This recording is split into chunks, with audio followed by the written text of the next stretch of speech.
এমন একটা রাত এই মাসে আছে যে মাসে মহান রব্বুল আলামিন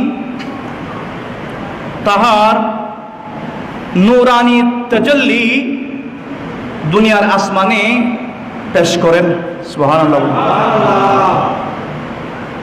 সে রাতে আল্লাহ রব্বুল আলামিন বান্দাদেরকে ডাকতে থাকেন, ও আমার বান্দারা, তোমরা কে কোথায় আছো?